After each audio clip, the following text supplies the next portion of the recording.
Beat that. Sure. Yes. Okay. That was my piece. No.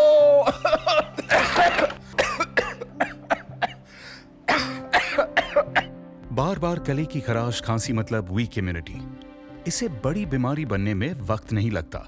लीजिए Dabur Honey test. इसमें है हनी के साथ तुलसी, शुंठी और मुलेठी जैसे इम्यूनिटी बूस्टिंग आयुर्वेदिक हर्ब्स जो खांसी पे करे तुरंत वार, इम्यूनिटी रखे बरकरार। डाबर हनी टेस्ट।